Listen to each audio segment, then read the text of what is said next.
DLED SCERT আন্ডাৰত যিসকল ষ্টুডেণ্টে DLED course পাঠ্যক্ৰম পঢ়ি আছে সেইসকলৰ বাবে লেসন প্লেননো কেনেকৈ বনাব তাৰ বিষয়ে এই ভিডিঅ'টোত বনাইছো শ্বেয়াৰ কৰিব আৰু মোৰ চেনেলটো সাবস্ক্ৰাইব কৰিব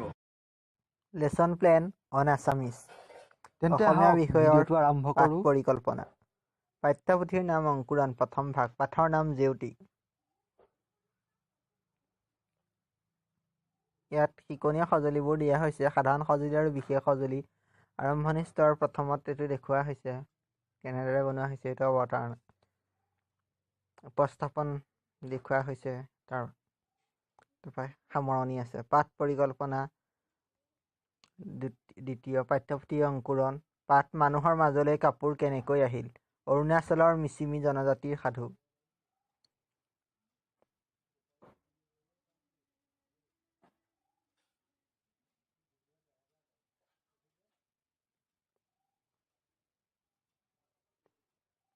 কাপোৰৰ ইতিহাস সমন্বিতে মিচিমি জনজাতিৰ সাধু পাঠ পৰিকল্পনা তৃতীয়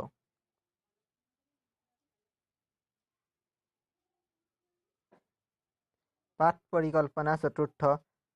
মানুহৰ মাজলৈ কাপোৰ কেনেকৈ আহিল অৰুণাচলৰ মিচিমি জনজাতিৰ সাধু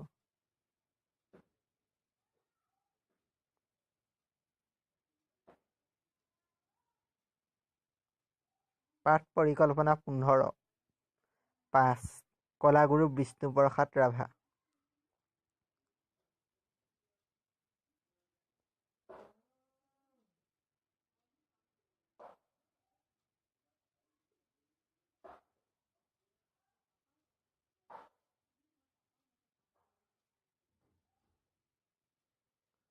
পাঠ পৰিকল্পনা ষষ্ঠ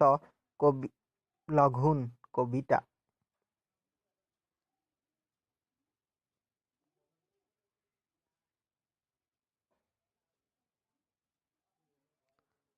পাঠ পৰিকল্পনা সপ্তম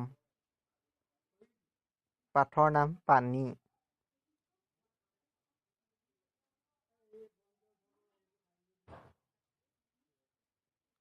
পাঠ পৰিকল্পনা 8 সবাতোকৈ আপোন